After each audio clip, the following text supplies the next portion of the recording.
Hey everyone, my name is Rahul, and today I'm going to be going over the must-know data structures for coding interviews.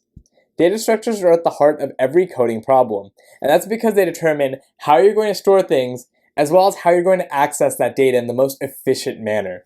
Therefore, choosing the right data structure could give you a more optimal solution, whereas choosing the wrong one could do the exact opposite, making the difference between you getting that job and not getting that job. And therefore, I'm going to be going over those must-know data structures for coding interviews today. Before we begin, just a few points I want to go over. If I ever bring up a data structure in today's video, besides the first one, I want you to know that you should know how to implement these in the coding language of your choice. You might be given a problem in an interview that asks you to explicitly implement this data structure, so make sure you know how to do that. The second thing is, for all of these data structures in this video, I want you to understand three main operations: insertion, lookup, and deletion. You should know the time complexity of all three of these operations, because at the end of the day, those are the three things that you're going to be doing. Because you're having a data structure to store data. So what are you going to do with that data? You're going to insert it, you're going to try to find it, and you're going to try to delete it. So knowing how efficient these operations are allows you to best determine which data structure to choose on a coding problem. Additionally, if you want additional practice, my last video was on the must-know algorithms for coding interviews. So if you haven't checked that out, that's a great learning opportunity for you to learn about those algorithms that you should also know to prepare for interviews. I've linked that down below in the description. And additionally, if you want a prep resource and you don't already have it, make sure you go out and buy Cracking the Coding Interview. It's a great way for you to get information on data structures, algorithms, and more to get you prepared for those coding interviews. Also, if you end up liking this video, please drop a like down below and consider subscribing.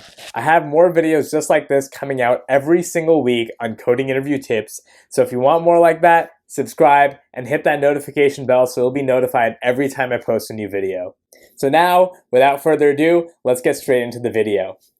The first data structure that you need to know are arrays. And arrays are important for two reasons. First off, they're often given to you as input in coding questions. So the interviewer may give you a problem in which you're taking an array and do some kind of processing on it or do some kind of operations on it. Therefore, if you don't fundamentally understand how an array works, it's going to be hard for you to tackle a lot of these problems. The second key thing with arrays are that they're often used to implement other data structures, meaning that if you don't understand how arrays work, you can't fundamentally understand how other data structures are implemented. So make sure you know how to use those arrays. The second data structure you need to understand are linked lists. And linked lists have a similar kind of pattern to arrays. They appear a lot in interviews as input, and they're often used to implement some of the other data structures.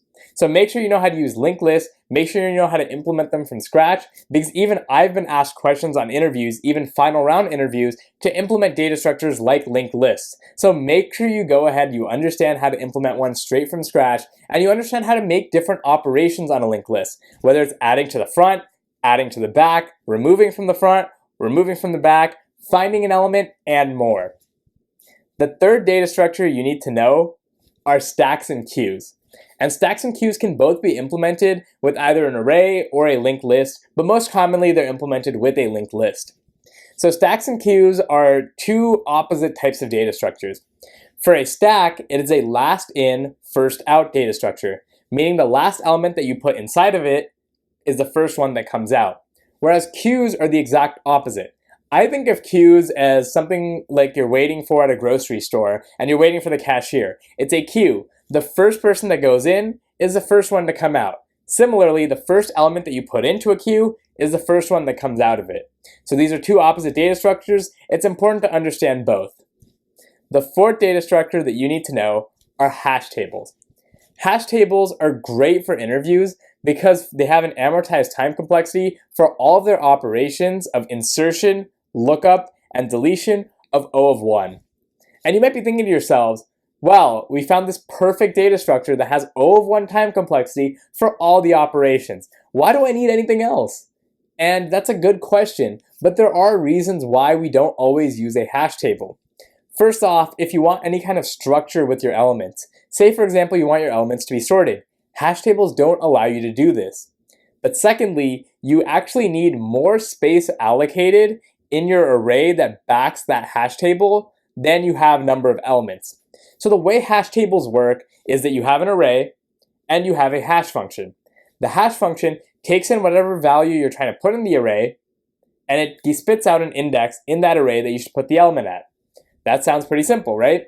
But what happens when you put a value through that hash function, it gives you an index, and you find out, hey, there's already a value at that index. You get a collision. And if you have a lot of collisions, that worsens your time complexity. The only way you can achieve that O of 1 time complexity is by having as few collisions as possible.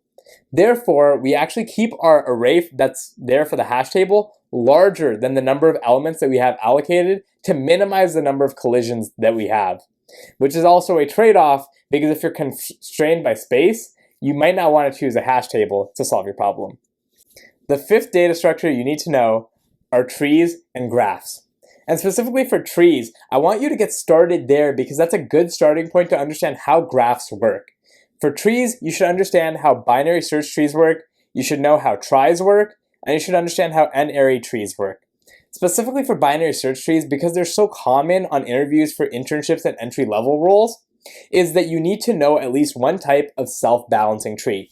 Meaning you shouldn't just know how to implement a basic binary search tree, because worst case, its operations could become a lot less efficient. But this is solved by having a self-balancing tree.